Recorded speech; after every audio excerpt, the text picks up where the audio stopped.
Okay, so let me see.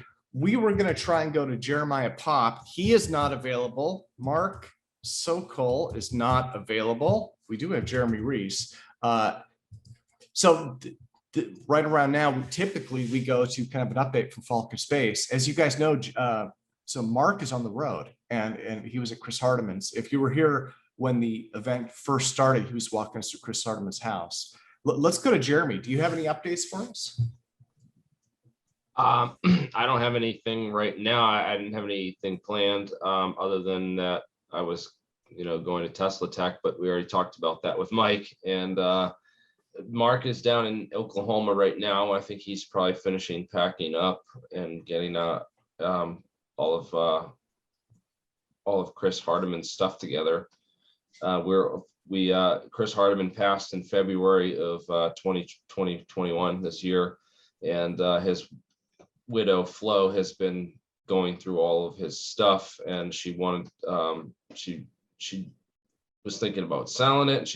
I don't know, she somehow Mark got a hold of her. I'd rather let him tell the story, but he's gone down there to basically procure all of Chris's lab equipment and all of his stuff. We went and documented it as it was, preserved it, and we're shipping it. We're going to find a way to ship it back or get it back to New Jersey, where we can continue Chris's research.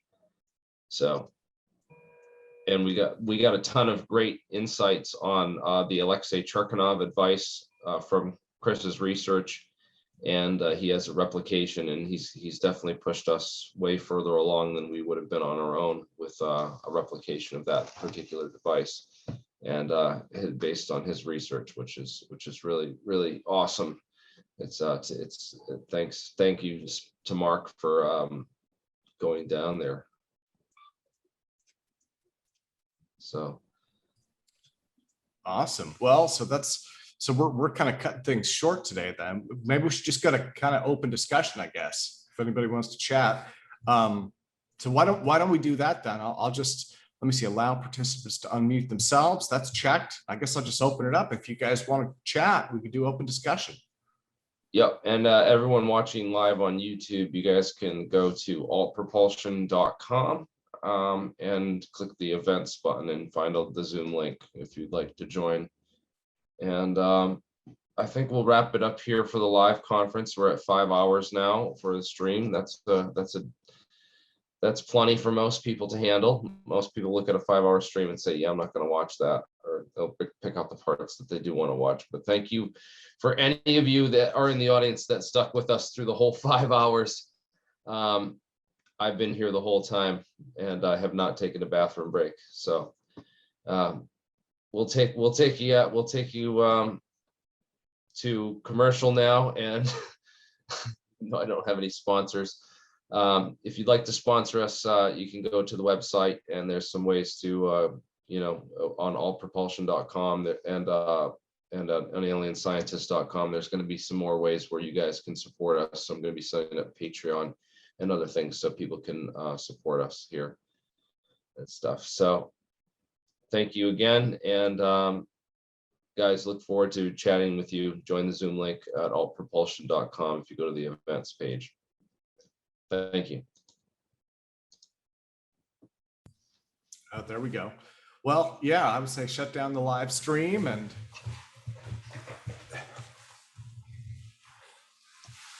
things are a little bit slower now, I guess. I think part of that's because it's getting to be summertime, right? So that nice weather. In fact, pretty soon here, I'm going to take the daughter out, and we'll be doing some barbecuing in the backyard.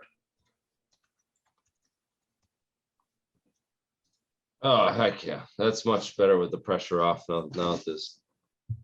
No yeah, stream. Well, and again, it's open discussion. So anybody who wants to chit chat, just go for it, Oh, I got to get on this Clubhouse thing too, that the people have been wanting me to get on the Clubhouse thing and join some of these chats. Deep has been having all these chats with Eric Weinstein and Brian Keaton and all these other guys on there, and they want me to join in and talk about UFOs and all this stuff. Have you seen, in fact, you know what, maybe I should play this for the have you seen the new radar footage? I haven't seen it. No, I heard some people talking about it and some of the analysis and stuff. Yeah, But I here. haven't You know actually what? If you want, oops. Here, I'll do a screen share. I'll play that real quick. So this is footage from the whatever that ship was.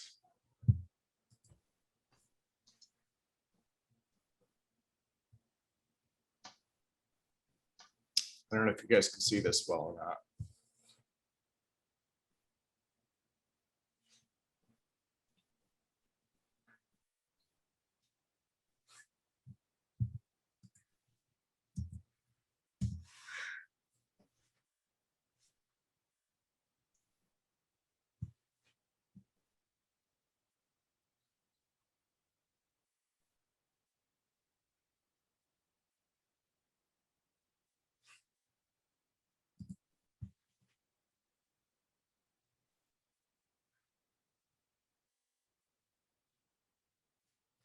Oh, that's it for the.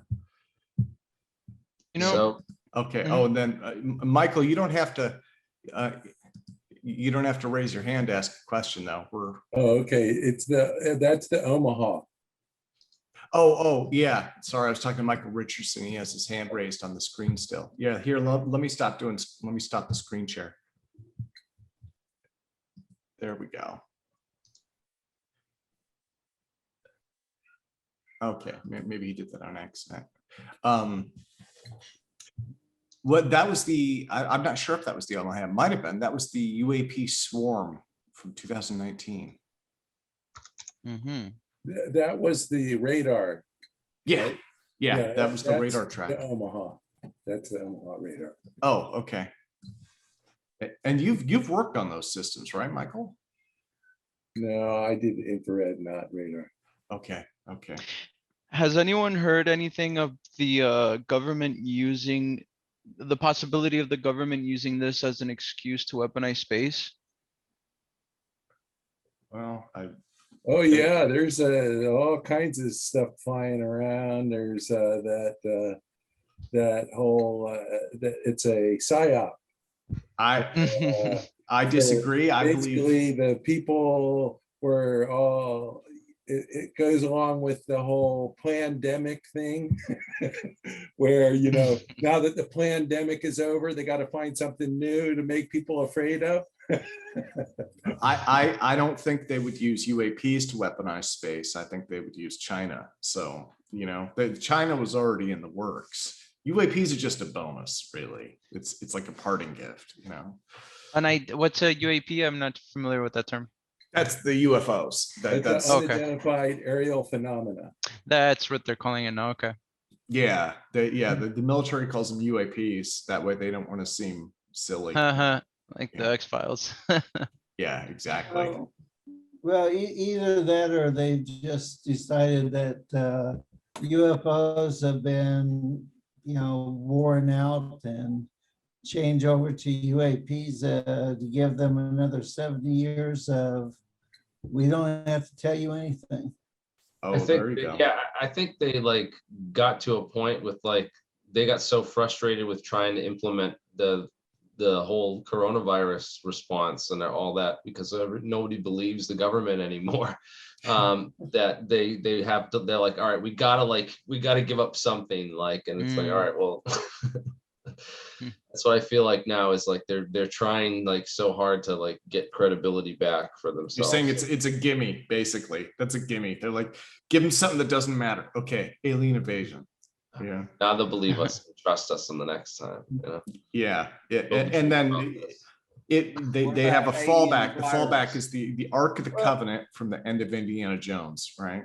I just don't. Wasn't that Linda lady saying that Von Braun had told her that in the future they were going to fake an alien invasion?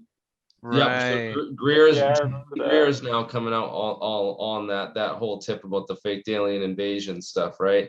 And he's putting on a whole conference, and the person he's putting it on with is Carol Rawson, who's the original Disclosure Project witness that said that that started that whole thing about Werner von Braun and the fake alien invasion and all that stuff. So I have.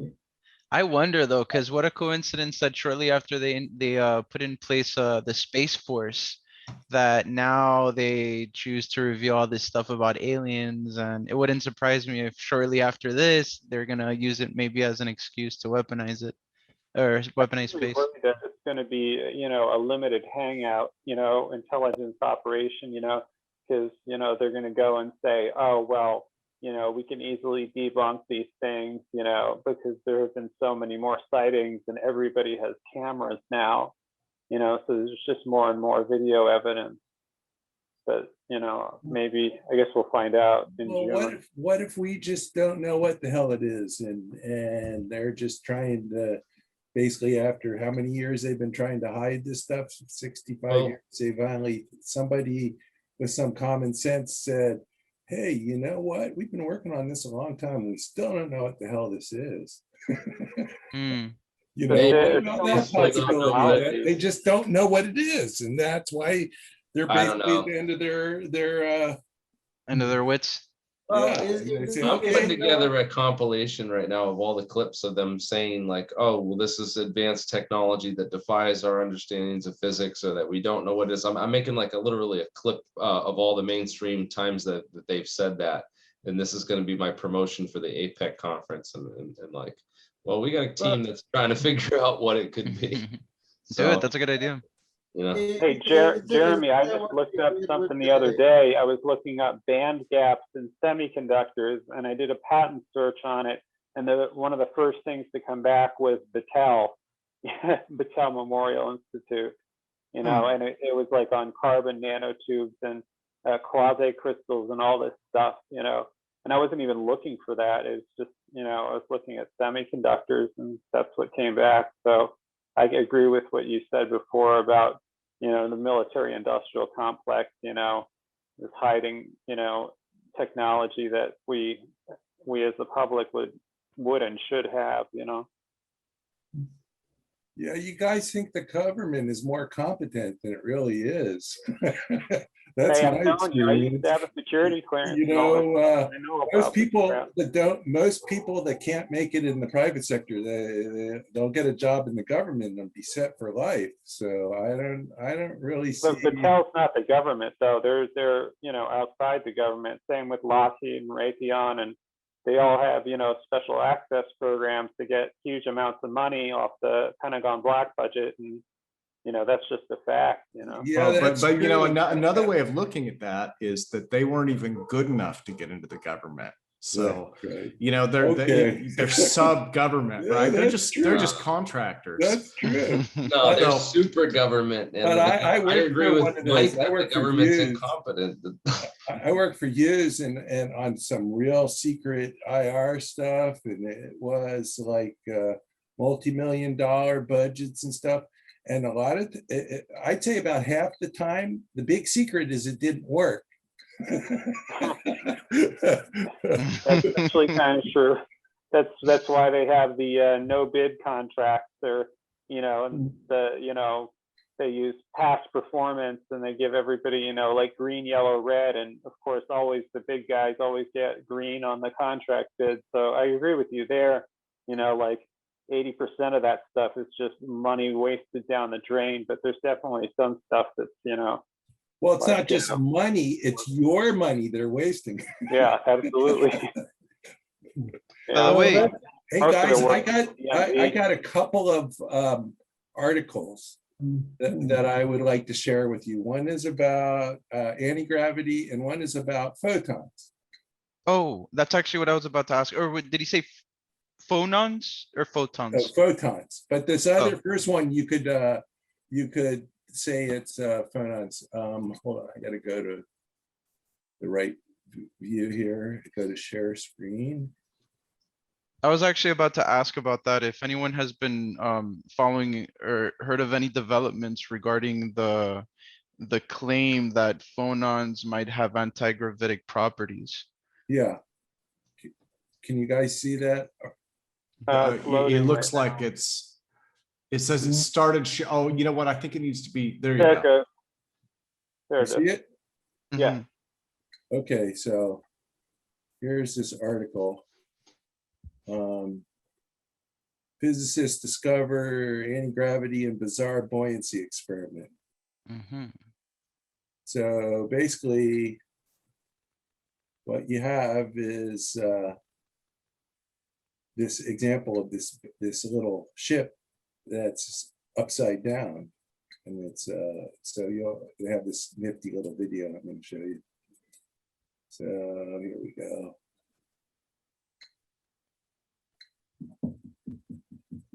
Hopefully, You can do it.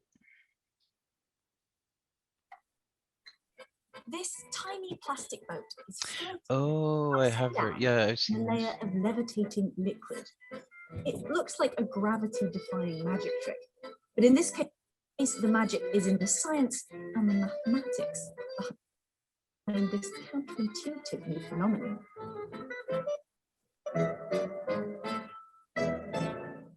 To start with, we need to explain how a layer of dense liquid can be suspended on a layer of less dense air. The answer is vigorous vertical shaking. it's doing Mhm. using the This part isn't a vibrational newly motion. discovered phenomenon, though it can be tricky to demonstrate. Take this dense blue liquid in a glass container. This is like When you Mike flip it stuff. upside down, it starts to fall due to gravity. It doesn't just move down all in one mass, though. Like paint falling down a wall, it starts to drip. The bottom surface bulges into droplets, which fall, displacing the air underneath until it ends up all in a layer at the bottom, as you'd expect.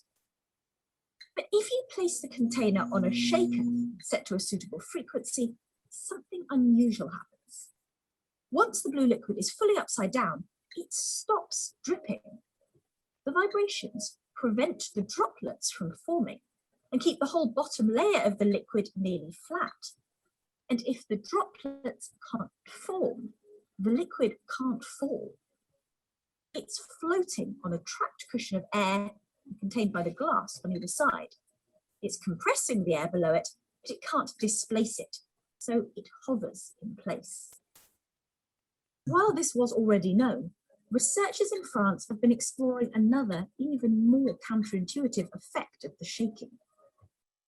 When they place a boat or a light plastic ball at the bottom surface of the liquid, it floats in place, just like it would at the top surface. This is partly because the air pressure underneath the ball is quite high, since the air is being compressed by the weight of the liquid pressing down on it. But as you go up the liquid layer, the pressure decreases as there's less water above it pushing down. This results in the ball or boat being pushed up by the pressure underneath. That is, until it reaches an equilibrium point where that upwards force is balanced out by the downwards force of gravity and it floats. This balance of forces is what causes buoyancy, and that's exactly what's happening here too, albeit upside down. But the most puzzling thing about this upside down floating effect is that it's stable. If you gently push or pull the boat, it'll bob back to its equilibrium position, just like its right side up counterpart does on the surface. The researchers mathematically modelled the forces involved, and sure enough, the figures predict this bizarre, stable reversed buoyancy. It may seem contradictory to all common sense, but the maths checks out. The effect does depend on the system being shaken hard enough, though, and at the right frequency. If the vibrations get too small and gentle, the ball and the liquid will eventually fall. But get the shaking right, and that is how science can lead to a boat floating upside down on a levitating layer of liquid. Not with magic, but with maths. Quantum foam. Very cool. Okay, That's next not one. surprising at all. Let me see here. Oh, I can't see this now. Hold on. Got this other one. Okay, here we go. Okay, this is this other article called "The Size of the Photon." It just came out. This paper begins by exploring a useful and neglected detail of a photon. its physical size perpendicular to the direction of propagation in the same way an atom or a neutron has a physical size. Such a photon size would be quite separate from the cross section of the photonic interaction, which depends on the material interaction. Such a perpendicular dimension of a photon will be invariant under Lorentz transform parallel to the light propagation direction and will thus be the same for all frequencies of light. This study also leads to a new detail about how a photon interacts, offering an explanation for the familiar physics where light slightly above or below the mean frequency of an excited state can still excite the same state without violation of the conservation of energy. A mystery explored through a previous paper without finding the solution offered here. As usual, a better elucidation of the detail of light interaction also leads to new insights, especially about the vacuum field. So basically what this article is saying is that the photon, in the direction of motion, it doesn't change size, whatever the frequency of the light. Now, we know in that general relativity, you know, as we get an expanded space-time, light I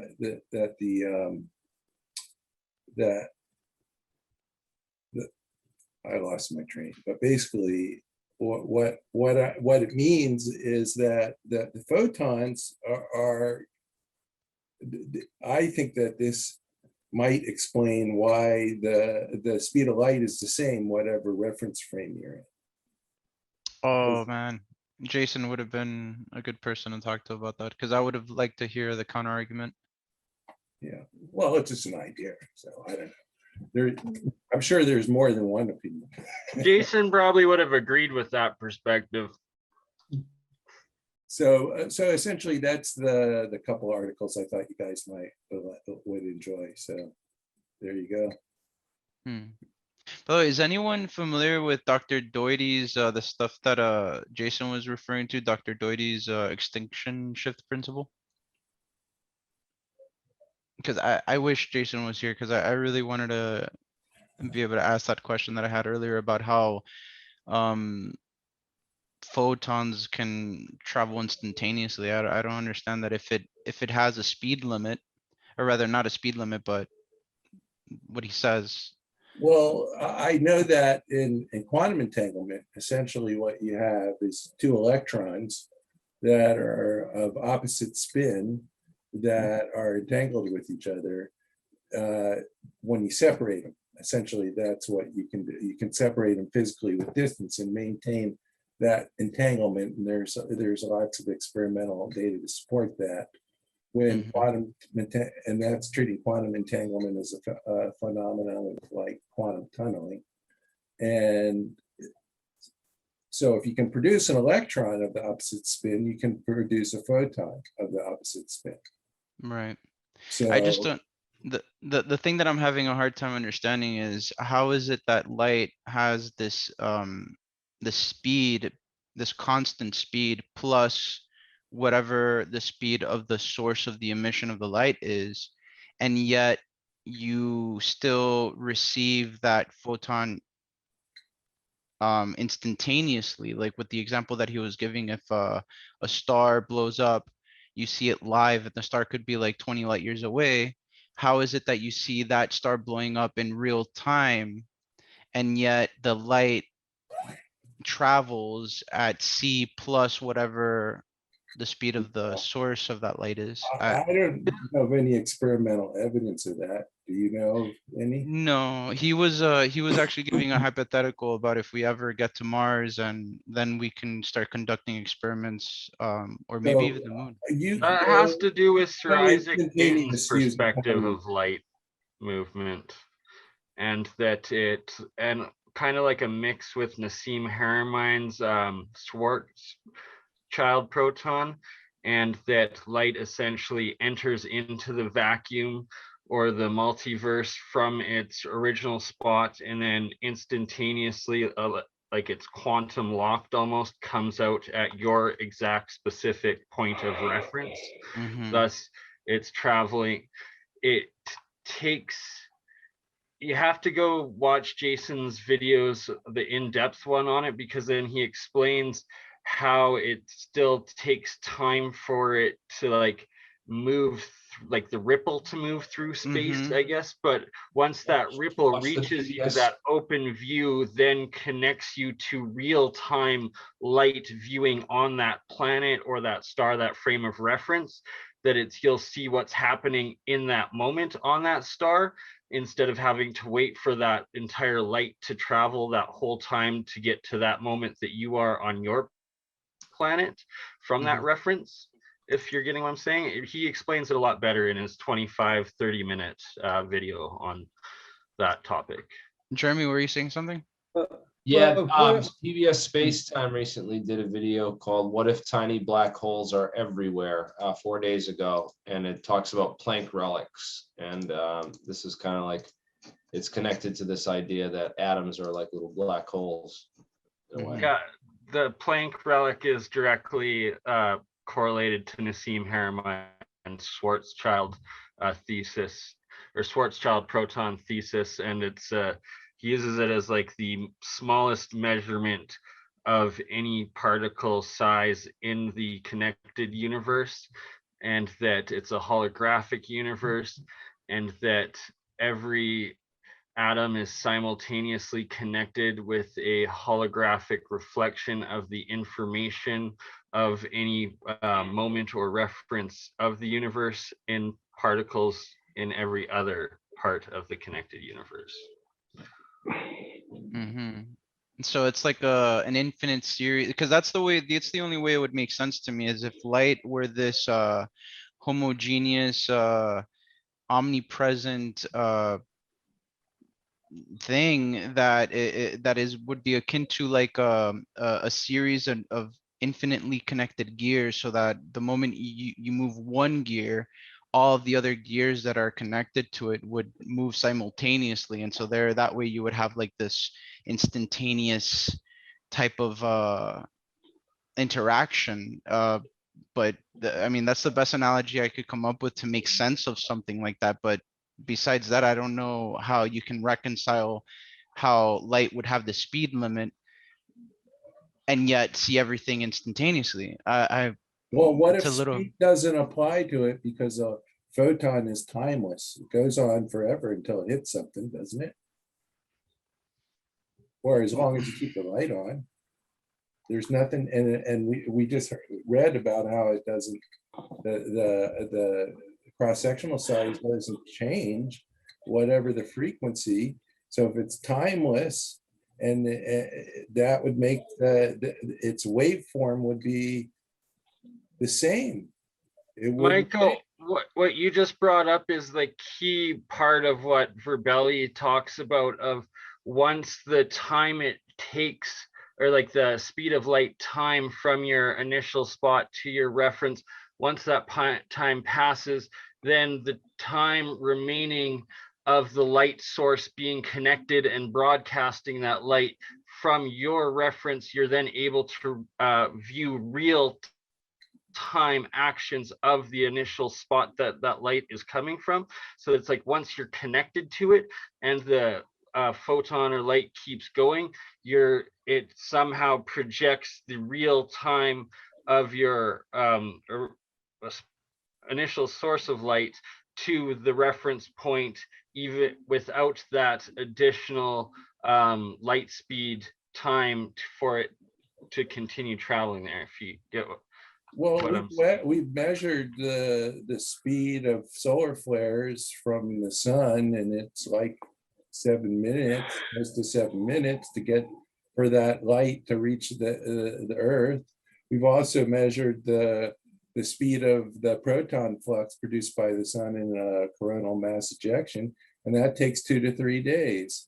So it's like it's like the electromagnetic and the gravitational fields are different because they're from a different source. The electromagnetic field is coming from electrons, and the gravitational field is coming from protons, and the protons are moving in a wave. And that's what a gravity wave is. So that's just, it's not the same thing. Now, the gravity behaves differently though, because you can have two objects that are separated by a distance, and they'll experience the same gravity wave in the same time, in the same wavelength and such, because it's, as you talk about, it's interconnected at the nuclear scale. Protons are interconnected. Yes, that's true. But electrons are not necessarily interconnected. Only in certain harmonic, certain vibrational states do you get that interconnection to occur. It's a narrow frequency range. I saw a good video channel. This guy named Arvin Ash. I don't know if you ever come across this channel, Arvin Ash, and he has a great video about the speed of light and why it has to have a speed.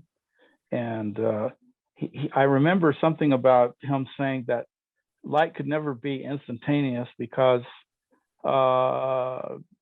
the whole sky would be lit up. We couldn't see anything because all the light would be here instantaneously.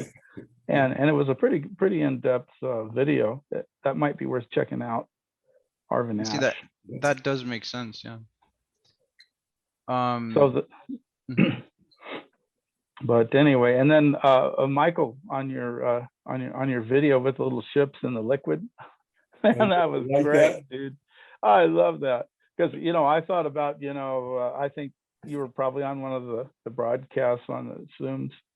I was talking about putting liquid inside a disc and making a little toy thing so Jeremy could sell it. He thought it was a good idea for a little while.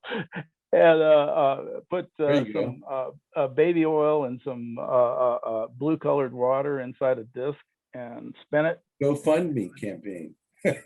Yeah, and it'd make that little blue ribbon around the outside of the disc, and I thought, so you got all this liquid spinning around in this disc, and the disc is spinning, and you got a little ship on there that's just the right buoyancy so it floats around in a circle as you're spinning that liquid and spinning on the ocean, but it's pointing in towards the center of the disc. And of course, the water is trying to flee out with centrifugal force. And so I had this idea, what if I had a dam in there that was spinning around?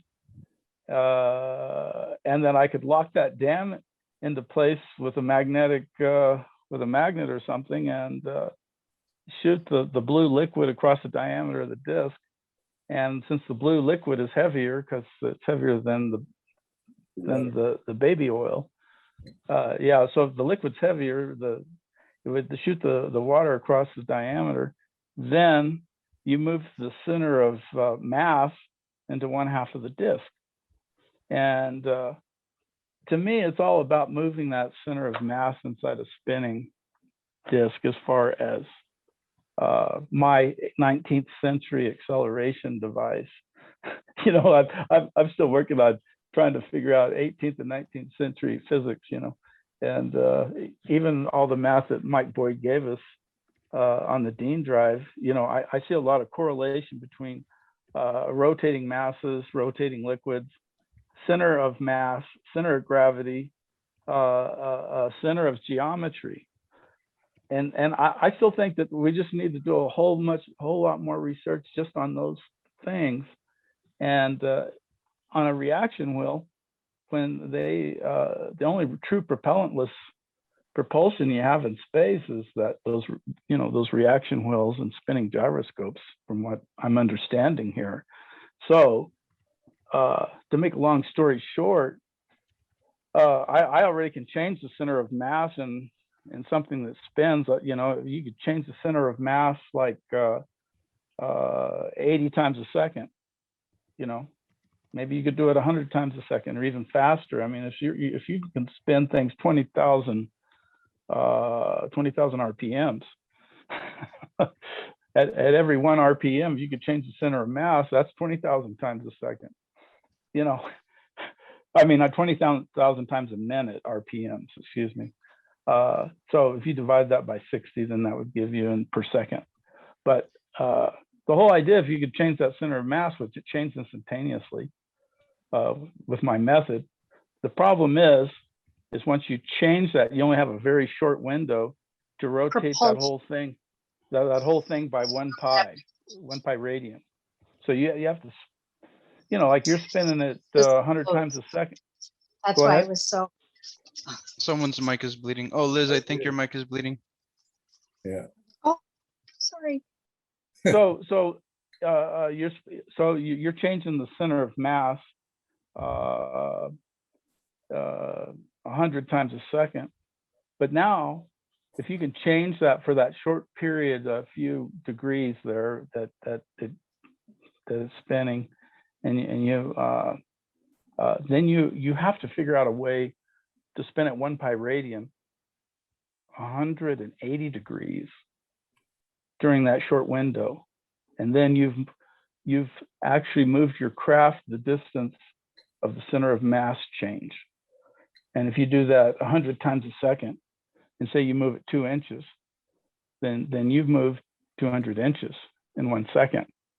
So if you move 200 inches in 1 second, and then, you know, there's a whole thing about going from symmetrical to asymmetrical. And I was going to ask Mike Boyd if he was still on. When you move like that, it's like, if you keep doing that over and over, couldn't you keep going faster and faster until on the force equals mass times acceleration? So if you keep doing that faster and faster, the only time you'll start slowing down on your craft is when the according to the formula of I think it's called beta, or so, not beta, it's, what is it called? It's force times gamma times acceleration, mass times acceleration. So the inertia is different than the mass. It takes, you know, things don't get heavier as you get close to the speed of light. They don't. But there's this gamma factor because of those transformations that take place to keep the speed limit for light. So it takes more energy to make that inertia. So I mean, but that gamma factor doesn't start kicking in until you're up there around 60-70% the speed of light. So so I'm thinking, you know, if you can make this thing work, you could haul ass, man. That's all I got to say. Do you think you could get a similar result with acoustic levitation? Well, I was thinking about acoustic levitation and standing waves, because see, when I look at that liquid spinning in a disk, I see that blue band as a standing wave made out of particles. It's just going around in a circle. It's a standing wave, and I'm amazed at how Jeremy and Mark catch on to stuff real fast. I glean a lot from them. They don't know it, but I'm kind of like gleaning stuff from them all the time. And said, well, we tried the D wave, and a guy, you know, to me, the shooting the blue liquid across the diameter would be change the center of mass, because the blue liquid's heavier than the baby oil, the blue water, and so it changed the center of mass. And then if you could fire electromagnet or something and lock it there and keep pulsing the liquid across the diameter of this, which I'm not going to do that now on the one that I'm thinking of. I don't even have to do that. I can change the center of mass really, really quickly. The whole problem is when you change the center of mass, you got to have a counter rotating ring or a counter force to once you spin at 1 pi radian to counteract that spin back the other way. So in other words, you got to be really precise and spin it just 180 degrees really quickly. And, you know, within that one window of 100th of a second, or however fast the thing's spinning. What's going to happen when you're at the end of the 180 degrees with all the inertia? But what's going to happen with the inertia? Yeah, it's like it's gonna go. The momentum's gonna continue to make, it's going to create a point of concentrated inertia right there at the Well- edge. And then when you go back, it's going to do it again at the other 180 degrees, isn't it? Okay, I'm not exactly following you on that. I'm trying When to. you say 180 Are you saying that's degrees, going to counterbalance? When so the blue would make a D shape in the spinning disk, okay, because whenever you fire this electromagnet, the dam sucks up against the spinning disk. Now the disk still keeps spinning, so the liquid's still spinning, and it hits the disk of the dam, and hits the dam inside the disk, and then kind of skips it across the diameter. the spin hits when it hits the 180 degree point, then that's creating the inertia for the thrust, correct? No, the inertia for the thrust doesn't happen until you do the 1 pi radian. So in other words, if you did a little pulse and shot the liquid across the diameter, and it changed the center of the mass of this whole object, right? Then you have to do something, because it's not going to go anywhere if you do that. You could just sit there and see this D-shaped blue liquid shooting across, and there's frictional forces of the dam, with the disc sliding by it. I was thinking if you had it in wheels underwater or something, a real strong electromagnet. But I even got some electromagnets, just off the shelf stuff. None of that's going to be strong enough to do that. But I found another way. But I'm not going to get into that part of it. I try to get somebody to help me with this thing. I joined a laboratory. I'm not really an expert on what you're talking about there, William. So I'm definitely not an expert, but from what I understand about the if you just change the center of gravity and then rotate it 180 degrees, you've moved. You've moved the distance that you've changed the center of gravity, and then it self-balances again. And then but you just you're moving in a radius. I mean, well, you're moving in an arc, right? Well, yeah, a little arc. You'd move in a little arc, but you'd move the center of mass would be apart from the center of geometry. So in other words, it's going to move out towards the outer circumference, right? Right, and if you keep doing that, you keep moving, and you do that real quickly, you could develop an acceleration. I would now believe. think about it this way: you got this. You remember the merry-go-round in the park when you were a kid? You right. Get on it and you go spinning around, and sometimes they had like four.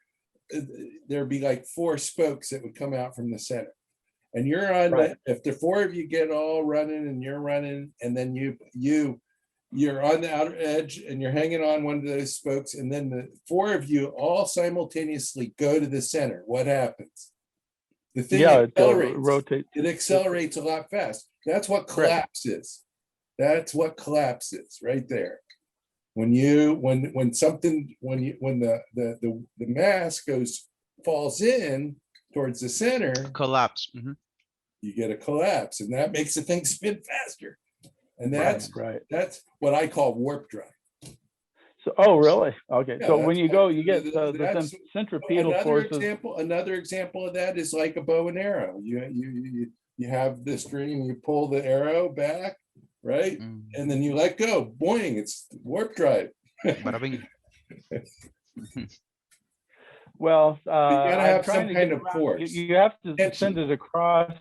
You send it across, and I'm just trying to eliminate the Newton's third law of equal and opposite reaction. So in other words, it's going around in an angular system, and you're able to change the center of mass without causing a violation of Newtonian third law, because it's in an angular system. So now it's what's going to happen whenever you're outside of that disk and you lock that dam into place to shoot the liquid across, whatever that magnet's mounted on, that's going to have a force against it too. And you're going to have to end up counteracting that force with something going the other way. So you get all these momentum rings going in different directions until you could basically eliminate, so you could steer it. It would be pretty technical. But if you see the forces on these little racing quadcopters and the electronics on them, and how fast they can rotate propellers and adjust for accelerometers, that can adjust very quickly. There was a guy out in the park across the street from my house here, and he had one of those racing quadcopters, and I was watching him. He had a little computer, and he set up this little track going around the trees. And I mean, these are big loops around these trees, these giant trees in the park, which I'd say they were 30 yards in diameter. He could fly around those trees with that little quadcopter once he programmed his device. And I mean, these things scream. You can hear them. You could speed it up, slow it down. All the propellers were talking to the electronics, giving more power to each motor. And those are the kind of balances of rotational. Instead of having propellers chopping air, why couldn't you be changing the center of mass inside something, spinning that way? And my idea's coming together. It's got a lot of work to do on it right now. It's kind of, I'm looking at it's kind of coming together, but it's not there yet. And that's because of the counteracting forces of these rotational rings. But I can see that we have electronics to do it. And I swear that quadcopter was going 80 miles an hour around those trees. I mean, and it was just using air and propellers, just scary fast. By the way, go ahead. Sorry to change subjects just a little, but back to the we were talking a little bit about the idea that the UFO disclosure thing is something to militarize space or something to that effect. Mm-hmm. I have another share and I posted the link to the article in the chat.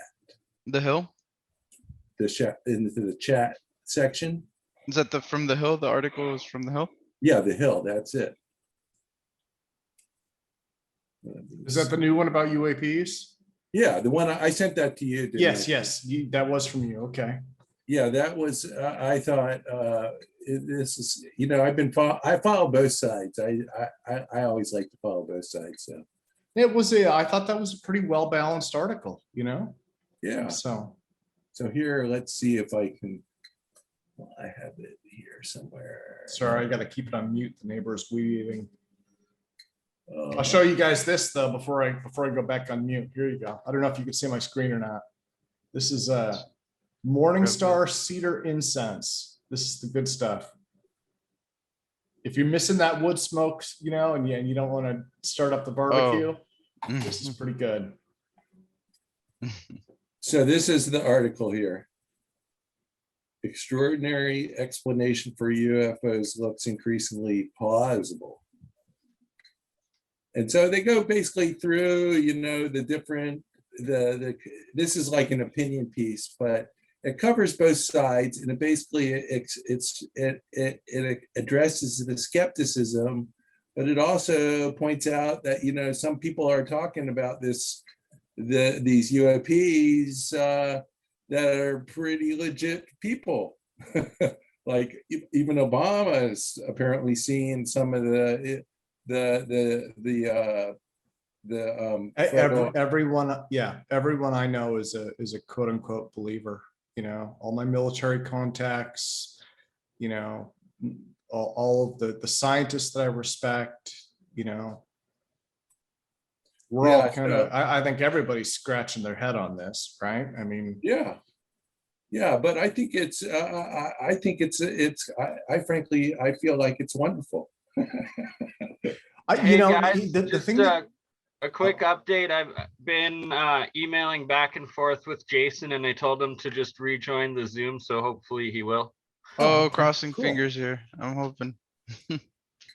You know, the Yeah. thing that I think, and actually I messaged you about the cultural anthropology aspect of this, but I think when it comes to UAPs, I think the cultural aspects of it are far larger in impact than the reality of it. The reality of it is, okay, so maybe ET has been, you know, maybe ET is here, maybe they've been here for a long time, right? Like nothing changes, but on a cultural level, that is where the firestorm will happen, you know, and you know, and I think that there's for any big life event, there's like a grieving process, right? When you lose someone, you have to go through the 5 stages of grief. And it's not just for losing people, it's for any big life change. You have to go through these stages of acceptance.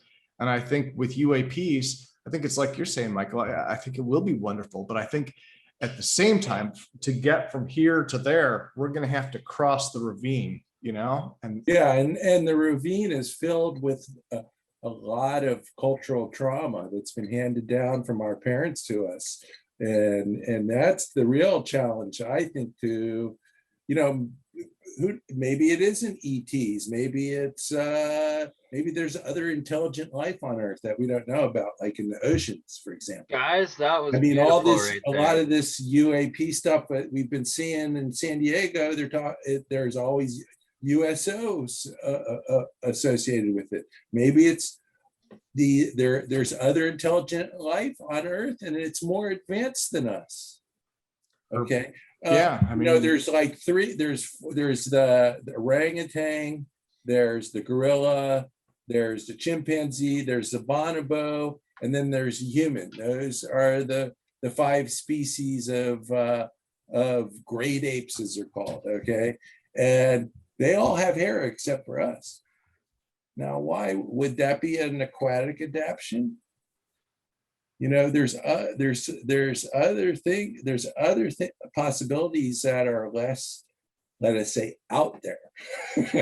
Right, I've taken primatology and anthropology in university, and it's like they keep discovering different like fish and reptiles and stuff that have supposed to have been extinct for hundreds of millions of years, and then it's like in the last month they found 2 or 3 that are still alive now, and it's like the fact that anything you find in the fossil record, there is a chance that it could still be alive somewhere, or, you know, like some sort of chain of something that we kind of overkilled our skepticism too much. And like all the ancient cultures, their writings talk about these different craft, these different technologies, and a main thing is it's why was like catastrophism and resets and Atlantis taught as the academic history up until World War I,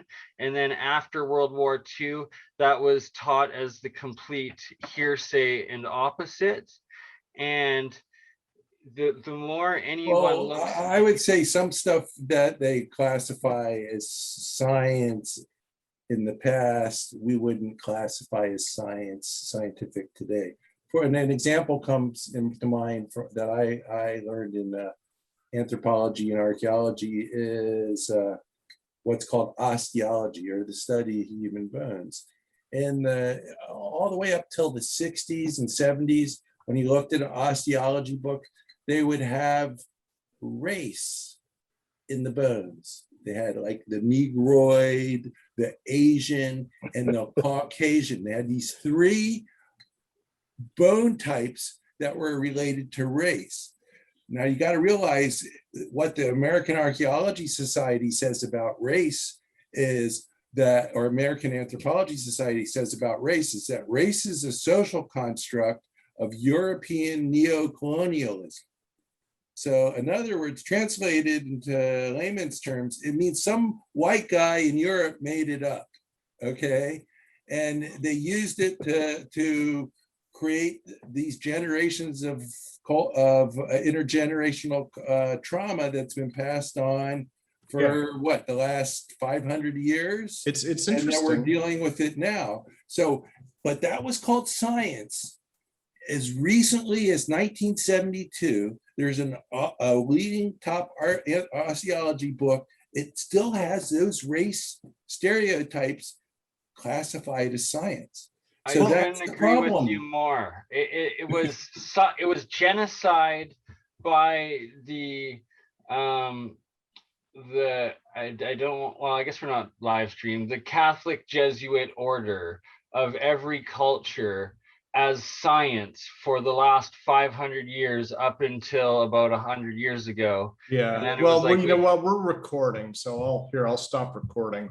no, don't stop. It's just okay. edit Oh, that okay. part No, out. that wasn't out of line. Yeah. Jesuit, you know, Well- the Jesuit priests, do you know who the Yeah. guy who invented or came up with the Big Bang Theory was a Jesuit priest? And sorry, let me just follow that up with one more aspect. In Canada, we are going through what's called the Truth and Reconciliation right now with the First Nations. And it's about these residential schools, quote unquote, that Oh, was yeah. run by Boarding schools. an order of priests that was documented murdering, sexually abusing, raping, and kidnapping all Native children from their families up until the 1970s was when they stopped this program. So it's like there was active genocide by this same order. We had that in the United States too. But it's, it's part of the cultural trauma that we But it's inherited. that trauma that you mentioned, Boyd, like that's so key that they've created trauma on trauma on trauma cycles And to that's divide what we're and trying to conquer. get. How do we get through all that morass and talk about UAPs? That's the challenge that we're dealing with here. Getting rid of all the noise, getting out of the noise and looking at the real science. That's what we want. Okay, I got some real science for you. I did my chromosome 23andMe. I was always told, oh, you know, we're part Indian. Okay, well, I did check that out. We're Native American. My family, I got an Indian card with the Native American group that I'm part of their organization. And then when I got my test back in, I found out that I'm as much Nigerian as I am Native American. So I'm 1% Black, Nigerian. I'm 1% Native American. And I'm a card-carrying Native American too. I mean, I get What's some grief with that. What's the other 98% there, William? Northern European. So, you know, we've had a few people jump the fence in the past, so I guess. And, but the fact of the matter is, you know, 1% Black, you know, I should get something for that. It's interesting. My dad's side of the family is Italian American.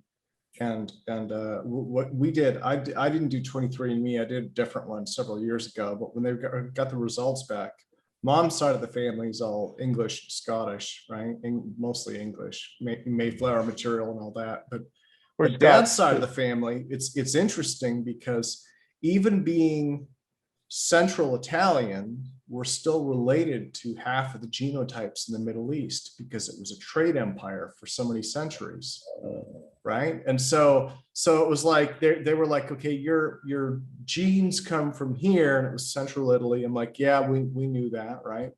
About Dad's family. But then they showed here's where your genes are related to, and it was like the whole Middle East. And I'm like, yeah, because it was a trade empire. You know what, Michael, one of the things I was going to ask you about was, because you did cultural anthropology, did you study the Native American trade empire in the New World at all? A little bit. In California, the Channel Islands. Oh, where the Channel Islands is off of Santa Barbara is where the Chumash tribe operated the New World's first mint. So are there any elongated skulls on that island? Huh? Is that one of the islands off California that has the elongated skulls? I don't know about elongated skulls there, Bernie. But I do know about the Chumash had the first Longshoremen's Union. They had these big giant canoes called tamols. And these guys were real short, but they had huge pecs. Their legs were stringy, right? But they had huge pecs. And they would, these are like 20, 30 miles out in the ocean. So they would like, so what they would do is they would enslave their women and bring them to the island. And they would use this little rock called chert. That's kind of like obsidian, but it's not obsidian. It's a different kind of rock. Obsidian's metamorphic, so it's like lava. But they would use it to make a little drill, and then they get this little sea creature called an olivella, and they'd make these little circular beads out of them, and that was money to the natives all over the Americas. They found these beads in the East Coast, South America, Alaska. Okay, and when they find burials, like I looked at what's called the medieval climate anomaly. After the first 100 years, everything was kicking, but then they had some shortages of water, and then they started attacking the rich people and killing off the rich people. And the way you could tell the rich Indians from the poor Indians is by the ones that had the shell bead money, because they wore their money and they believed they could take it with them. So when you find their burial, there'd be like all these beads around, and you could tell that was a rich Indian. Okay. So, but in any case, the way they made the money is they had these slave women that would drill the holes in the beads, and then they controlled the men. Okay, and they had that shell bead mint system going for over 3,000 years.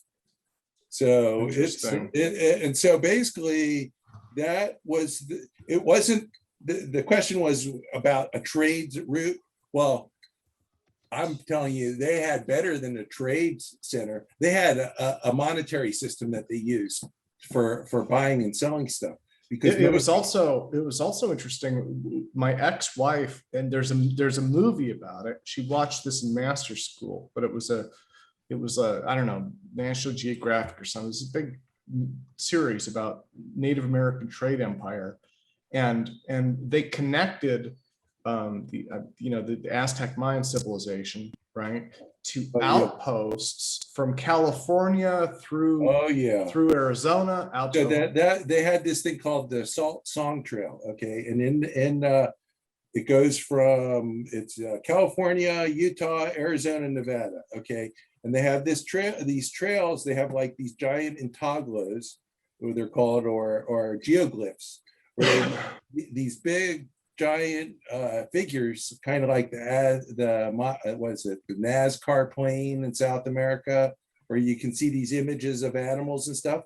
Well, they had those all over this, like in Southern California, they got a bunch of those. Okay, and what they did is they had these trails that interconnected all this stuff, and the way the Aztecs communicated is with runners. They had people that would run from one place to another, and that's how they spread information. So, and that's what these trails were. So the people that were special were the ones that were good runners. And so they have these, and then they also had like rituals where they would like walk along the trails and they break rocks. Okay, and they throw cobbles down. And then what we could do is go back and look at where the cobble was, and then do the thing called geomagnetic dating, because the Earth, the rocks all point a certain way when they're created. Basically, they point the direction of the Earth's magnetic field at the time they were created. Well, if you pick a rock up and you break it, it's kind of like taking a hammer to a magnet. It erases it. And then it locks in time the position of the Earth's magnetic field.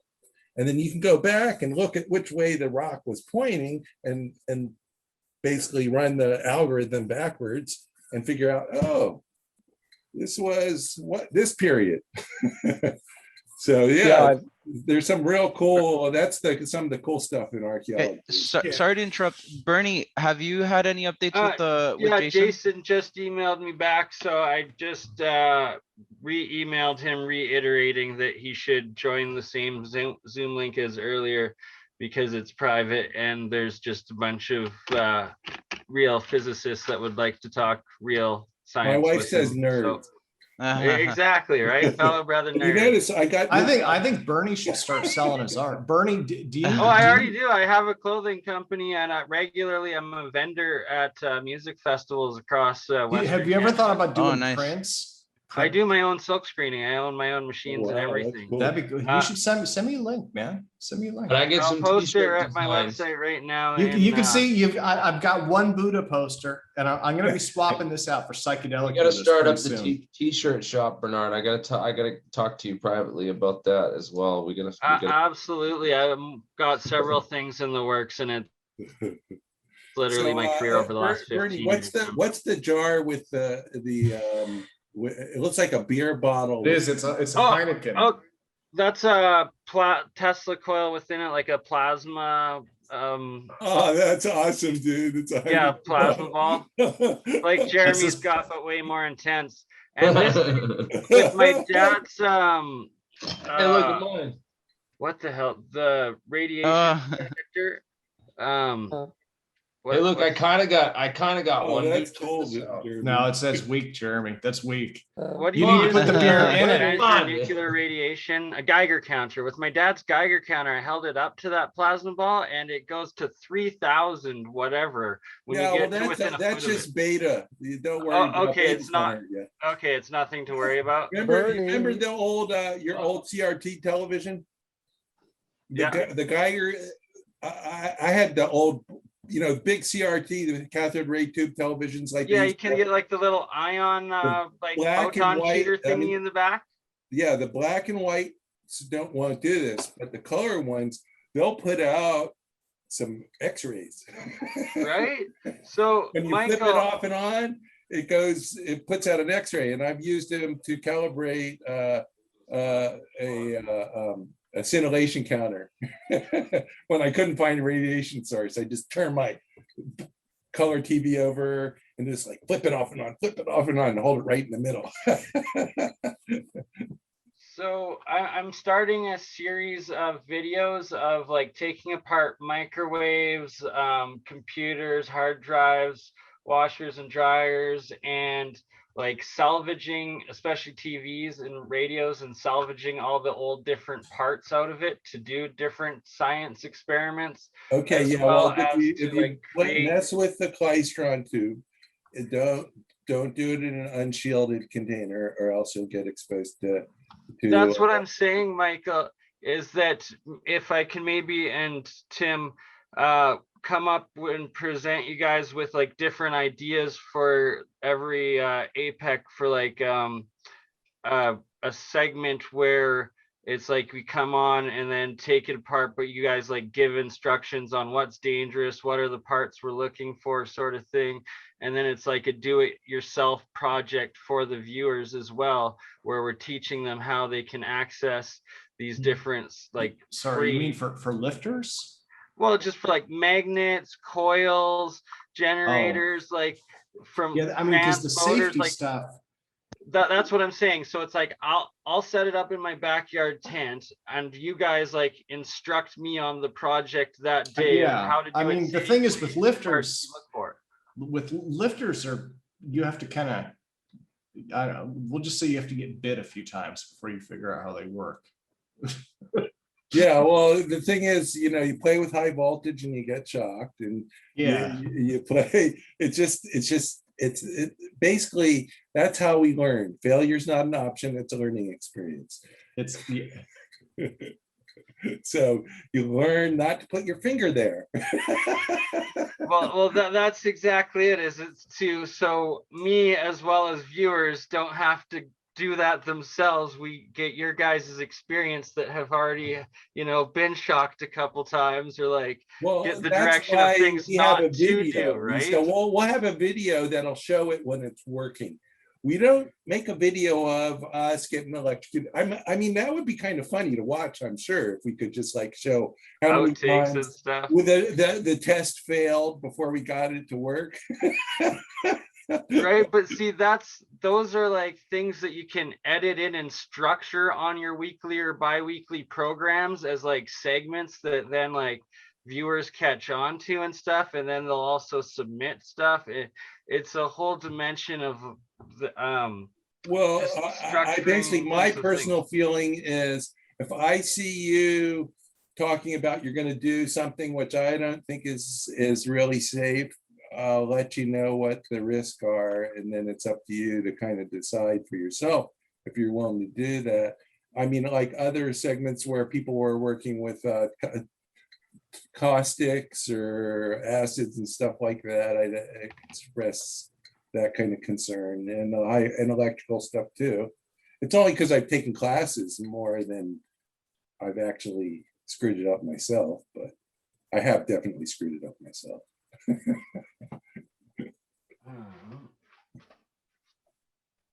I'm not next to my computer. Is Jeremy back by any chance? Jeremy, yeah, no, he's not. He's. Okay. I see his empty chair there. All right, then I'll I wait a see little longer. his Heineken bottle with that's a cool Heineken bottle.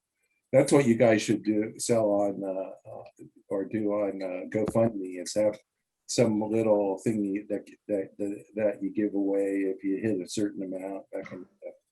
That's a good way to raise funds. I've done that kind of stuff for my nonprofit, so you have something you give them. Man, I really hope Jason is able to come on. I really had this question, and I want to introduce him a perspective, like a first principles thinking kind of perspective about where my misunderstanding is coming from about his perspective, because I really want to be able to understand what he's trying to say. And so I thought the best way would be to explain to him where I'm coming from so he could correct me from like the fundamental level of where my misunderstanding is coming from. And I think it would be interesting if you guys would like to hear it. I think it's a really interesting perspective from first principles. It's very simple. It's basically like to give a long story short, I'm not going to get too into it. I'd prefer to wait for him if he shows up.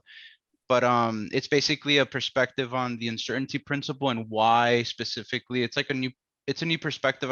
I don't know if it's new, but it's perspective that I had about an alternative explanation that explains how and why the uncertainty principle is true.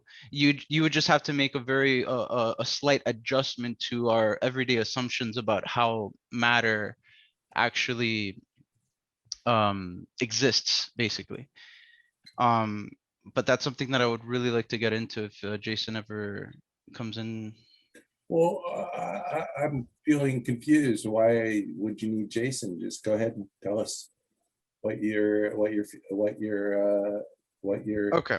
you're observing. Yeah, I guess I could reiterate. I think it's really interesting. So this perspective comes from this assumption about how we hear, feel, taste, touch, smell, and just observe matter, or just anything that exists, whether it be a microscope or anything, whether it be man-made or not.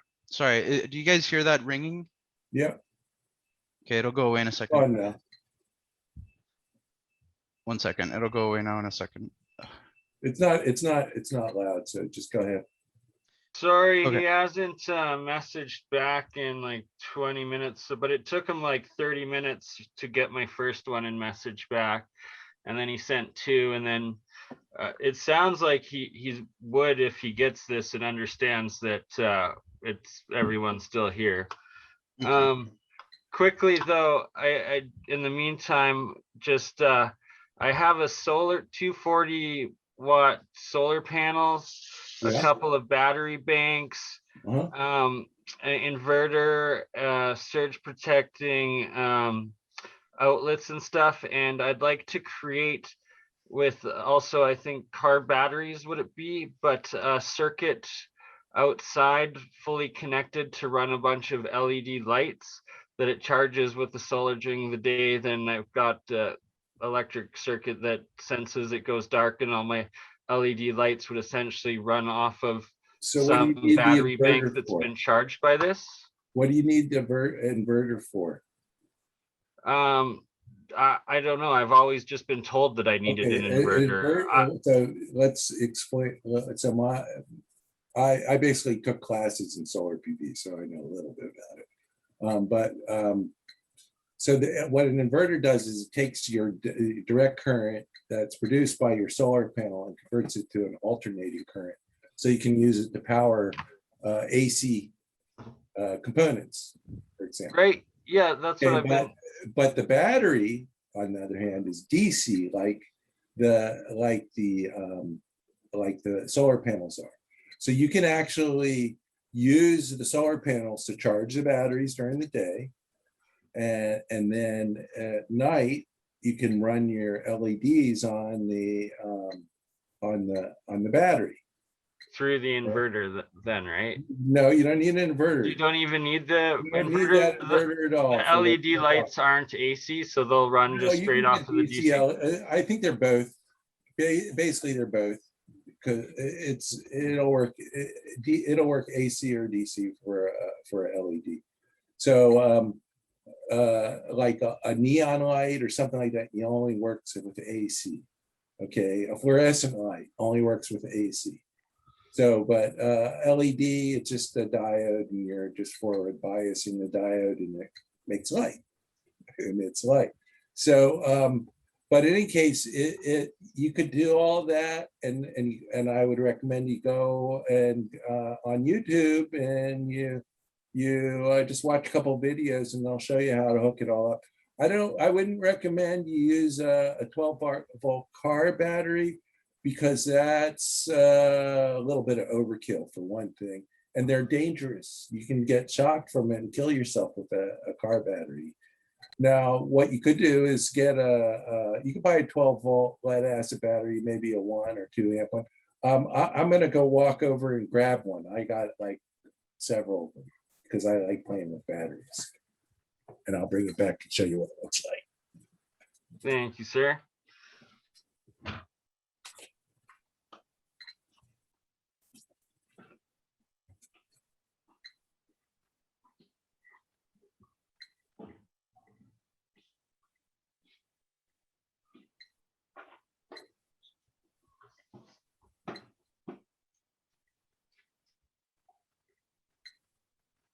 Are you guys familiar with Discord?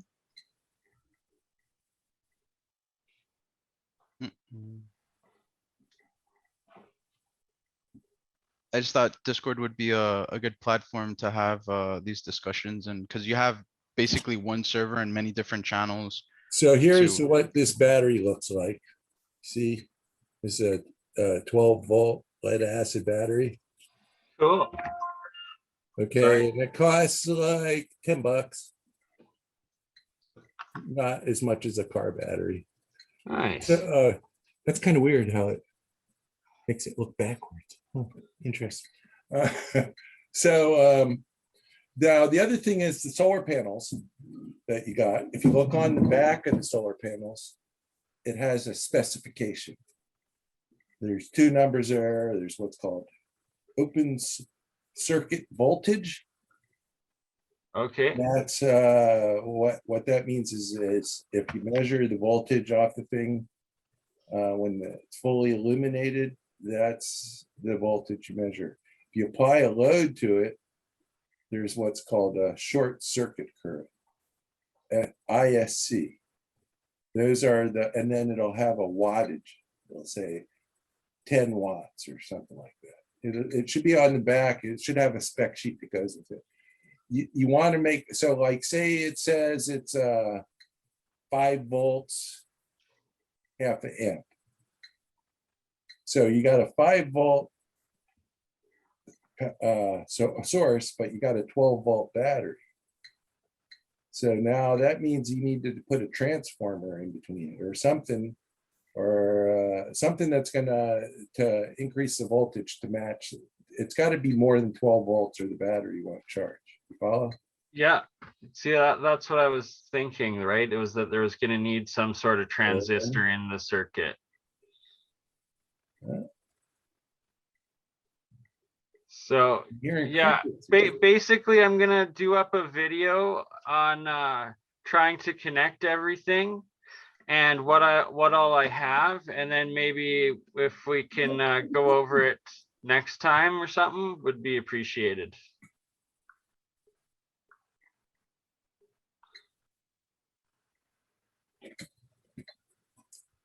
Oh, that was me. My speaker died.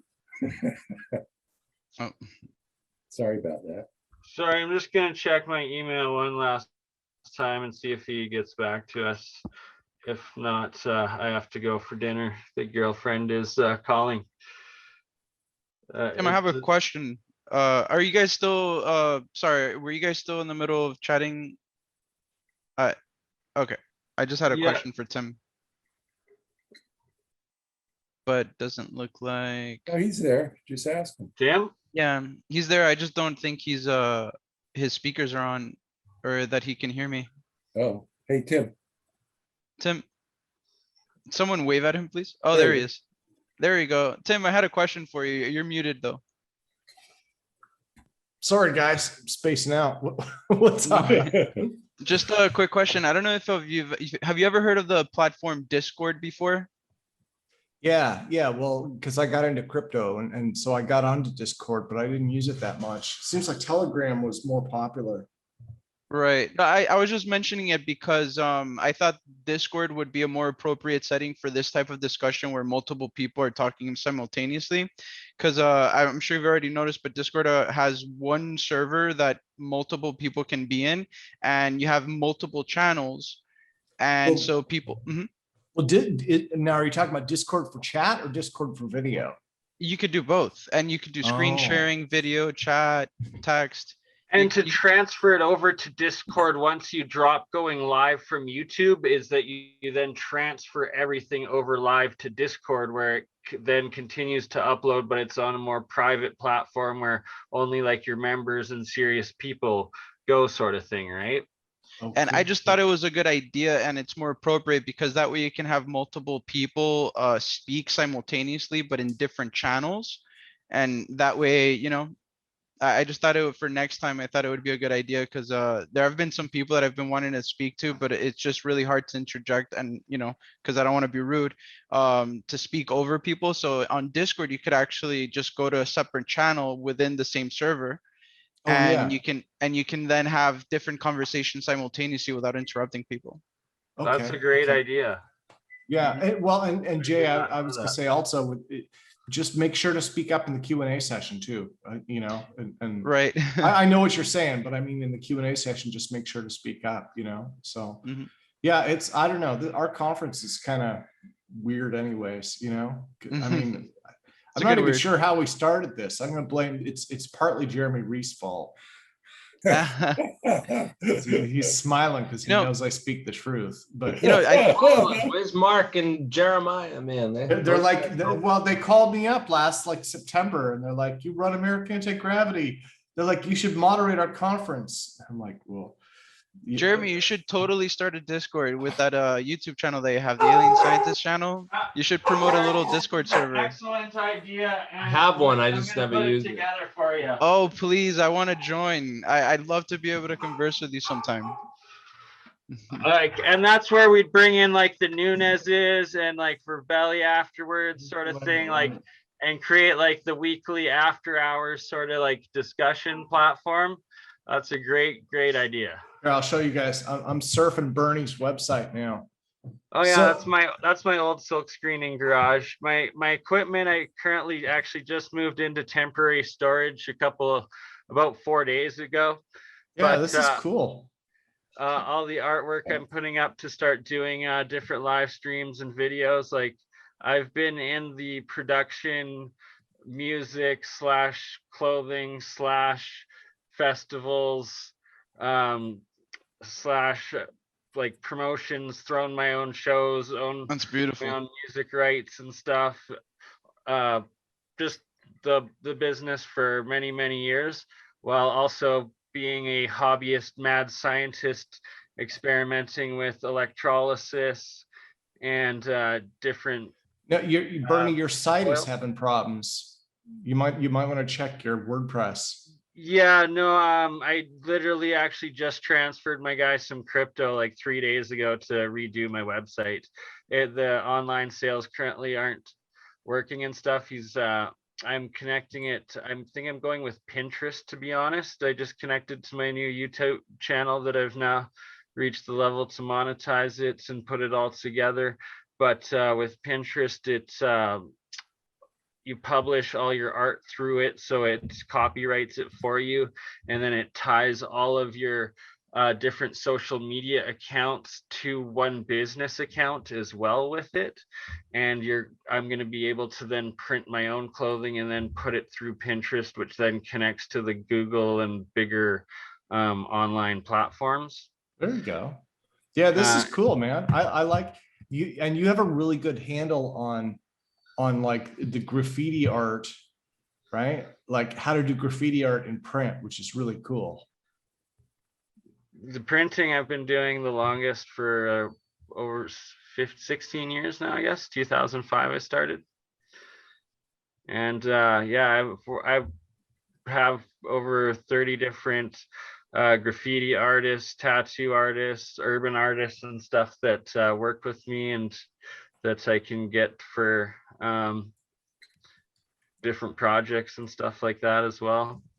Yeah, I just got, where's that? I'm getting, not the big one. I'm getting little ones like that for my wall. So is that like sublimated or? I don't know. I don't know what, or just a print? And the one I'm getting is a little different. I just wanted to, you know, because again, my wife is Buddhist, right? So try and do Nice. Buddhist stuff. Now, according to her, this is slightly disrespectful, but you know. Really? So the big tapestry behind Jeremy, I actually have a friend that owns his own giant sublimation printers and heat presses that he can do full colored giant prints like what up to that size for merch that Jeremy has behind him there. But I like the Nikola Tesla one too. If you thought about doing prints for like, you should do prints for that one. Oh yes, I'm putting that together. Like that's one of my next projects. A life size, a door size picture of Einstein on my door when I was in college. Do you still have something like that?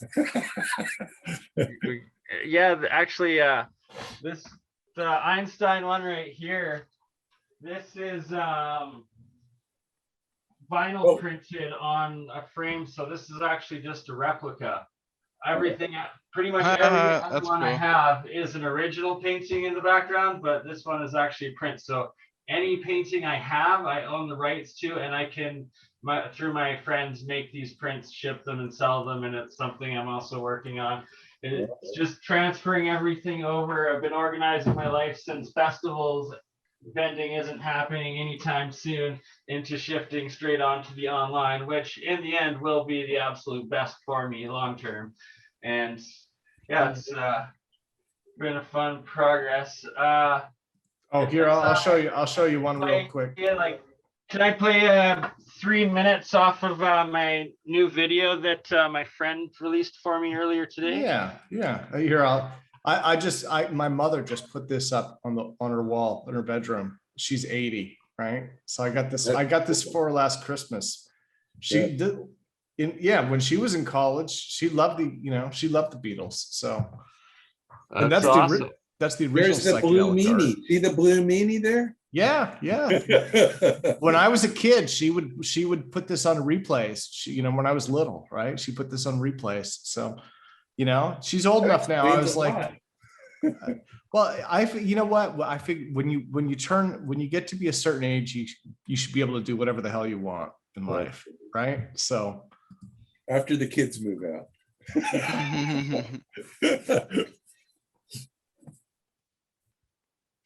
Yeah, I got to hug my daughter for the first time in over a year. Oh, well, wait, is your daughter in college or adult? Well, she's like 30, but because of the pandemic, we had the mask and social distancing. And of course. So, well, when they're in college, they come home with a trunk full of laundry, right? So yeah, no, she moved out when she was like 22. So I just posted the video link there in the chat. So this is my buddy Campbell, and he's very good at doing video editing, Jeremy. And he's been helping me Bernie, can't you just share it on your go to share screen? Good call. Bada bing. There we go.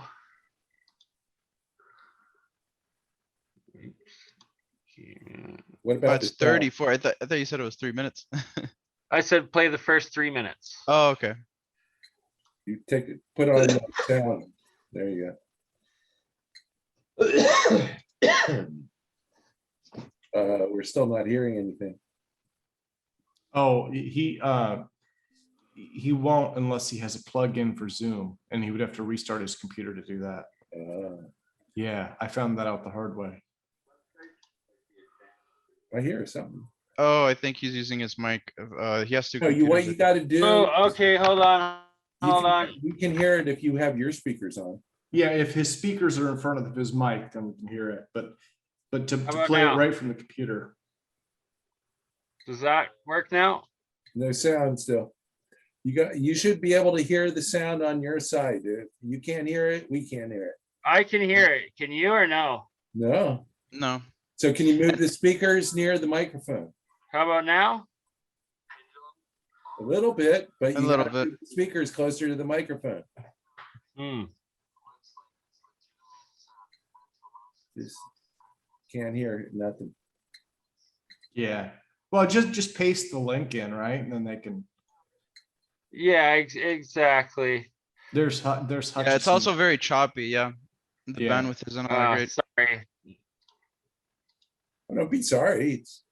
just my computer sucked. But yeah, check out the link. He does really good jobs, and it talks about how this summer I'm gonna do one of the reverse sorry, I don't know what the hell's going on. I think. Reverse engineer. Oh God. Bernie, could you do interpretive stuff? Like, could you do movie scenes, or would you get in trouble for like infringement?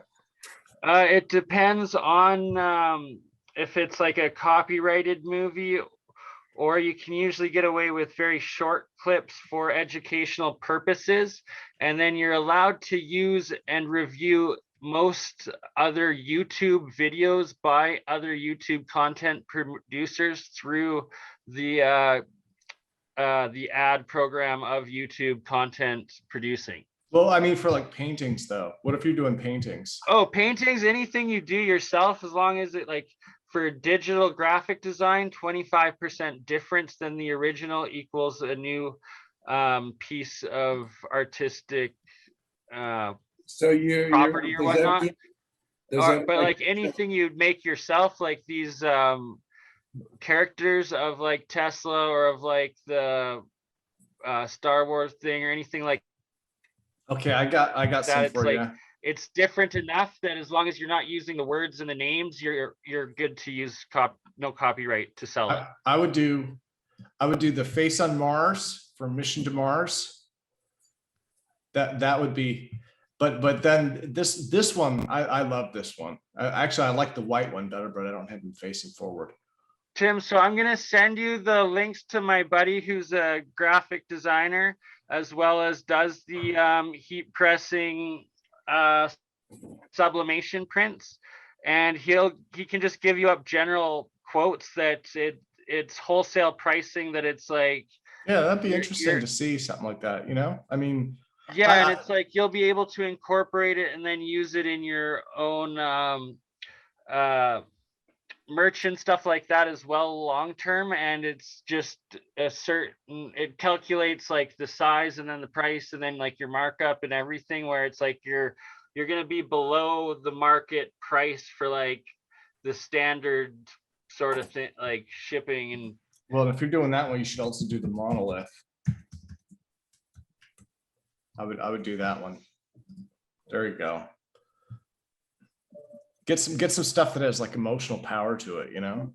Hey, so I got can you guys hear that audio? Yeah. Mm-hmm. That's Bernie's video. I got it up here. I can share it if you want. I got audio working, so hold on. yes, please. Now I'm trying to get my page to come up here. Come on. It's hanging my computer, unfortunately. So, okay, where? Feels weird. Picking it up. Okay, share. There is a hole at the bottom of math. A Is that- hole Oh, that I've seen means we this. will never know everything with certainty. There will always be true statements that cannot be proven.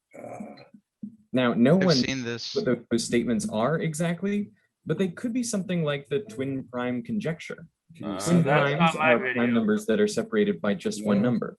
I don't see the 11, video, but I 13, do hear. 17, Wait, and is that me? But that's not playing for And my as you go video. up the number Okay, hold line, on. primes occur less frequently, and Yeah, I twin hear, but primes I are don't see rarer anything. still. But the twin, There know- you go. He has to Yeah. share. Yeah, Got it, you yeah. should be able to see it in a sec. No, can you pause it for a second? Yeah. This actually has to do indirectly with something that I actually wanted to talk to Jason Verbelli about. Yeah, with- sorry, he hasn't gotten back to me. It's okay. I'm emailing him. So it's no big deal. But this actually has something to do with exactly what I wanted to talk about. Because this video, in my opinion, I've seen the video. In my opinion, this video basically proves how and why math is discovered and not invented. Even though he doesn't actually explicitly say that, but I think implicitly with everything that he says, especially with the conclusion, I think it implicitly proves that. And it goes back to what I wanted to talk about with the uncertainty principle. So that's something that maybe if you guys are interested, we could talk about after. Yeah. So you- I'm looking at Michael's desktop. Say this. Michael, have you ever thought about switching to Mac? Have you ever thought about going Mac? Yeah, I have. My first computer was a Macintosh. Because they're secure, they're built on that. It's basically Unix on the back end. Yeah, no, I know Unix too. Yeah. So, That's- so I'm gonna go ahead. Can you guys see the video here? Yeah. Okay, here we go. means we will never know everything with certainty. There will always be true statements that cannot be proven. Now, no one knows what those statements are exactly, but they could be something like the twin prime conjecture. Twin primes are prime numbers that are separated by just one number, like 11 and 13 or 17 and 19. And as you go up the number line, primes occur less frequently and twin primes are rarer still. But the twin prime conjecture is that there are infinitely many twin primes. You never run out. As of right now, no one has proven this conjecture true or false.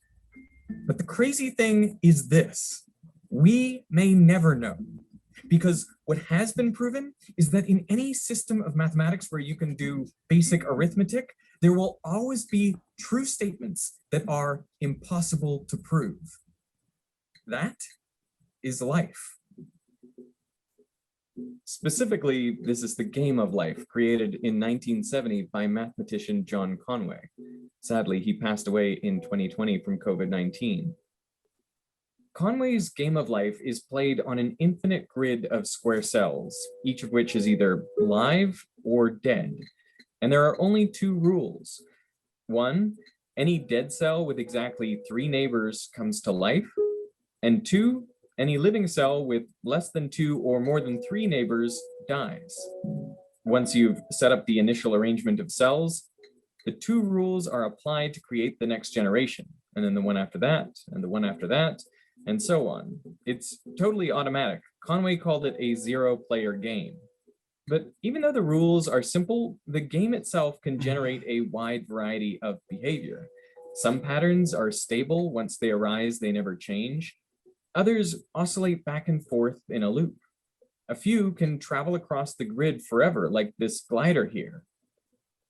Many patterns just fizzle out. But a few keep growing forever. They keep generating new cells. Now, you think that given the simple rules of the game, you could just look at any pattern and determine what will happen to it. Will it eventually reach a steady state? Or will it keep growing without limit? But it turns out this question is impossible to answer.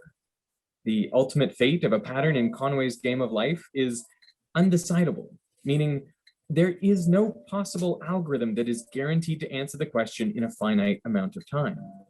You could always just try running the pattern and see what happens. I mean, the rules of the game are a kind of algorithm after all, but that's not guaranteed to give you an answer either, because even if you run it for 1 million generations, you won't be able to say whether it'll last forever or just 2 million generations or 1 billion or a Googleplex. Is there something special about the game of life that makes it undecidable? Oh, sorry, my cat just walked across my keyboard. Nope. There are actually a huge number of systems that are undecidable. Wang tiles, Is that quantum what you physics, wanted to watch? airline ticketing systems, and even Magic the Gathering. To understand how undecidability shows up in all of these places, we have to go back 150 years to a full-blown revolt in mathematics.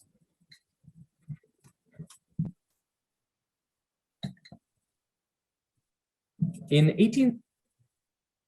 Is this, you guys want to keep going? What do you want to do? I've seen the video. It's up to you guys. I think it's a really interesting video. Well, I mean, everybody's got it on the link. I got it. I can watch it now whenever I want. Mm. It's up to you guys. I don't care one way or the other. So, Well, I would like to share something with you guys that has to do with this video implicitly, not really explicitly. But I would have to find I would have to remind myself what were the last 3 points that he made during the last part of the video that basically proves that it's basically undecidable. There's something about math here. Let me look it up really quick. yeah, tell me the time. It's like basically I think 27 minutes. It's when he has like a list. Let's see. No, a little more forward. Turing machine, is it 28? No, it's where he has a white I don't know what to call it, like a paper there, right there. Yeah, exactly, right there. 26 minutes. Okay, I'll start right before that.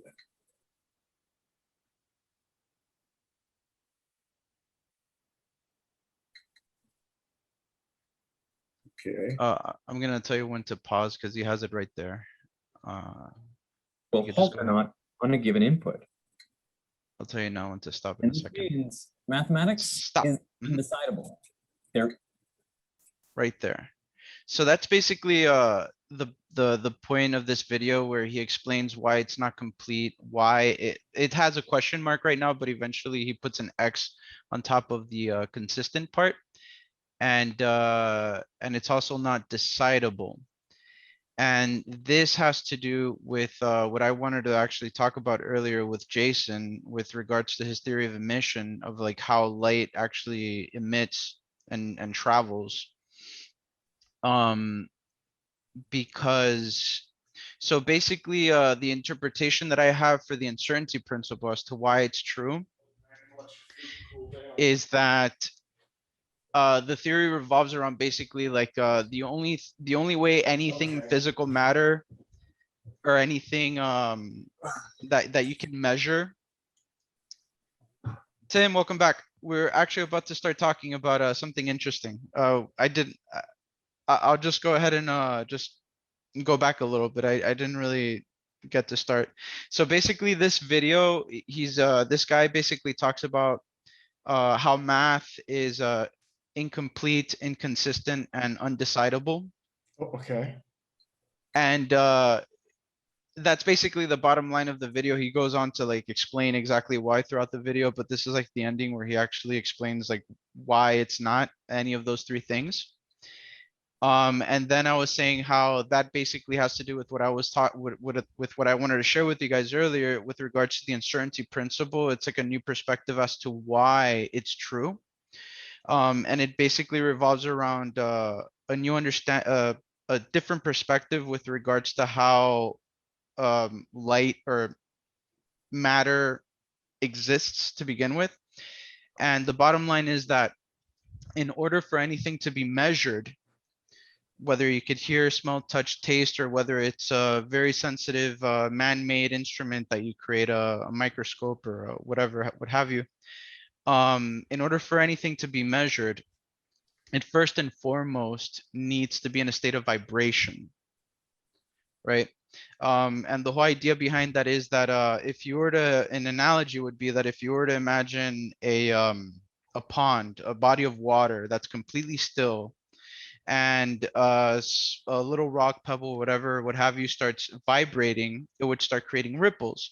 And those ripples would then travel from point A to point B to like your eyeball, your nose, your ear, your mouth, your taste, anything that can be measured needs some sort of input for there to be something to measure to begin with. Okay. If it's not vibrating, then it doesn't create any ripples, and therefore there is no input for you to measure to begin with, right? And so the whole thing with the uncertainty principle is that you cannot know both the position and the momentum of a particle simultaneously. And the only way that you would hypothetically be able to do that is if something were standing completely still, where if something were standing completely still, then you would know the exact position and the exact momentum, right? But because it's standing completely still, it doesn't generate any ripples, and therefore there is nothing to measure. But what's standing still? Oh, that's a good question. That would be beyond me. That would be a very interesting. Everything's moving, dude. It's all. Well, and if I could make things even worse, to really confuse things. Okay, completely standing still would be an absence of Brownian motion. The problem is when you remove Brownian motion, when you remove all heat, you get superfluidity, right? So you get the opposite of what you would want. So if you make it stand still enough, it starts moving around and it becomes even more uncertain. Well, here's the thing, right? Because so I was introduced to this idea called the fulcrum and lever principle, right? It's a first principles way of looking at how motion is created. And so the idea goes basically like this, that in order for motion to exist, you would need a fulcrum from which to push, pull, thrust against. Like if you were basically like a hypothetical scenario would be like if you were in outer space and you wanted to create motion from point A to point B, you would need some sort of fulcrum, some sort of stillness, some mass, right? That you would be able to push, pull, thrust against for you to be able to create motion, right? But then there's like this dichotomy, there's this contradiction, right? Because that thing that you're pushing or pulling or thrusting against is in itself in motion, right? So so basically the whole idea is that in order for motion to exist, you need stillness, but for stillness to exist, you don't need motion. In other words, stillness is this, just hypothetically speaking, universal. Stillness would be this universal thing that's eternal because it doesn't really necessitate a cause like motion would be necessitating. And motion would necessitate a cause, while stillness would be this eternal thing. Now, I know this is still though. If you get as you get small enough, you get what's called as noise. Noise is just like random, very small signals that basically cancel out. So there is no, even when you get what you would call stillness. You never have stillness. It's not still close up. It's noise. And so what we look for is the signal to the noise ratio, and that determines us. That determines whether it's like you're measuring something. You're assuming we're assuming a property of something that actually isn't correct. And In that- fact, understand. You could almost say, I bet that you could almost make a universal rule and say that there is no true absolute stillness.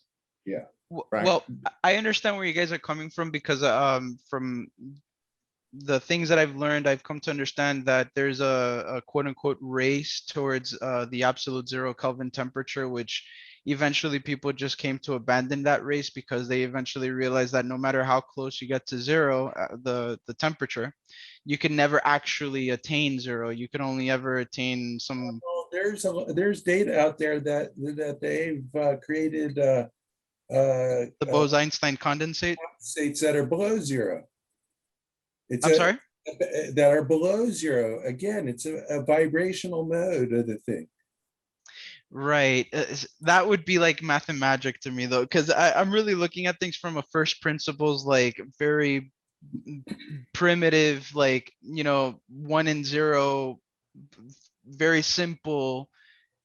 Yeah, you mean you're looking at it from a macro level. From a macro level, you would say 0 stillness. Yeah. Well, that's another thing, right? Because with this whole idea of antimatter, supposedly if you were to get everything in the universe, everything would just cancel out to 0 with matter and antimatter. But then people are saying that that's not true, because obviously there's motion. But not to get off topic, I don't want to go off a tangent here, but I would argue that maybe motion is an illusion, but that's a completely different topic that would have to, that's like basically going from A to Z. Like for that to make any sense, I would have to go first to B, C, D, E, right? There's other people that have that theory. It's just like the reference frame changes, but nothing. Yeah. I mean, and then I have a couple that I haven't been able to, I have one that I haven't been able to express well, but mathematically in physics, definitely, right? Everything is 3 dimensions. It's the first 3 dimensions plus time. And then if you're in Kaluza-Klein, you have 2 or 3 more. And then if you're in string theory, you have 5 or 6 more, all that kind of stuff. But what's always interested me is this, there's 3 spatial dimensions, and then there's usually 1 of time. And in reality, there aren't actually 3 spatial dimensions. There's 1 spatial dimension. It's the way that we measure it. Mathematically, we assign it 3 dimensions, but really there aren't 3 spatial dimensions, I understand where you're coming from. Yeah, that makes sense. Yeah, I understand. It's just a mathematical construct for us to be able to model things. I've never completely figured out in my head. You know what I mean? We could make a 2-dimensional universe with this radius and angle. Exactly. In fact, I thought of that. I was like, what are the bare minimums that you need? And you could do, or if everything was like the product of a sphere, I guess it would be 2-dimensional, radius and angle. Right. Yeah. That's actually something that I'm gonna be learning about soon. So before you go, is there anything more in this video, or are we done? Should I finish sharing? What's up? Well, that's basically the bottom line of the video. If you want to actually understand why he's making or how he came to these conclusions, these 3 conclusions, you would have to watch the entire thing. It's a really interesting video. Okay, I've highlighted the address there if anyone wants to jot it down. And I think you put it in the chat section. That wasn't me. I didn't share this video, even though I'm familiar with it. I think it was someone else who shared this video. Okay, so I'm going to go out of stop share and I'll paste it in there. Okay. All right. Well, and I only have a minute because I have to peel out at 7. Okay. Sounds good. Yeah. I mean, I can leave it going in the background, but no, it's all right. I mean, I don't know, Michael. Would you? Or do you have to go as well? Yeah, my cat is. I understand. All right. Well, it was a pleasure, guys. Species communication going on here with my cat. was he giving you the eyeballs for dinner? Yeah. Well, it was fun. I appreciate you organizing this event, Tim. I look forward to the next one. Oh yeah, absolutely. Well, yeah, and we we'll figure the next one out. So I definitely want to have Jason Verbelli. I absolutely want to have him present more sure. on the Searle effect stuff, because he was closer to it, and he has the, I don't know what you call it, the party line story, I guess. He knows more about that than probably anybody else. And With what you know, exactly? well, because yeah, so Jason Verbelli worked really closely with Oh, Fernando with Searle. Morris. Mhm. Yeah, Searle as well, but Fernando Morris, and Fernando did kind of the replication, the little SEG in those videos a few years Mhm. ago. Yeah, So I'm very familiar with Jason's work. He was the one that introduced me to Walter Russell. I Yeah. don't know if you guys, but yeah. Yeah, and so I would love to, you know, because in terms of gravity modification, again, even if you don't believe in Searle, it I don't know how you call it. It casts a long shadow, I guess, you know. Mhm. So you know, so that's one that's exciting. And then we've got a lot of other stuff. And then as this UAP thing heats up, who knows? I mean, you know, I want to try and do as much as I can there. Because again, I think that's going to explode psychologically. Yeah, The Searle effect. no, I think that the UAP thing, I think Oh, people UAP. are- I'm sorry. Yeah. I think people are underestimating the impact of it. Because and the reason I think that is, I've met a lot of UFO buffs who were just like, oh yeah, UFOs are real. And I'm like, well, yes, for you they are, but for the average person to get, again, like I was saying earlier, to get from here to here psychologically, it's going to take some work. You know, that's difficult for the average person to accept. Yeah. So Actually, my personal opinion about that, I don't think aliens will ever reveal themselves until we've actually come to understand, maybe from my perspective, that the universe is not a zero-sum game. Just so long as we view the universe as a zero-sum universe or a zero-sum game, we're gonna be in a constant state of fear, and that's gonna make us hostile. And so from that I'm sorry, Michael? Confused. What do you mean by zero?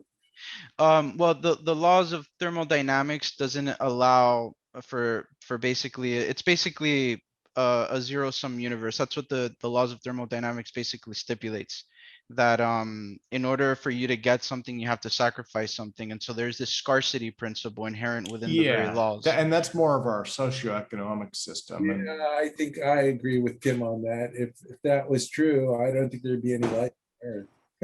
I think I think that you're raising a good point. I think that many of us probably feel, I think that all of us feel in one way or another, the system that we live in now, it's not what any of our forefathers envisioned. You know, it's abandoned. I mean, in a weird way, you know, we live in a system that all of us come from tribal roots, right? European, Native American, Asian, no matter what we all come from tribal roots. And yet we live in a system that has kind of abandoned all of those. So yeah, it works, but it doesn't work well, you know? So yeah, I get what you're saying. And definitely, I mean, you look at like environmentalism and social Darwinism and things like that. There are a lot of negatives that we have to overcome. You know? Exactly. But like, I know you have to go. Just the last thing, I just wanted to finish that thought. It's just that just so long as we live within that scarcity principle or that scarcity mentality, because we live in a state of fear and that would make us hostile, I don't really see how extraterrestrials would want to reveal themselves in such a hostile environment, in such a fearful and hostile environment. So it's not until we actually maybe amend those views to incorporate something that would incorporate a positive sum universe, then maybe in that type of situation, I think extraterrestrials would be more inclined to reveal themselves. Yeah. We need to learn to communicate with each other in a non-violent manner.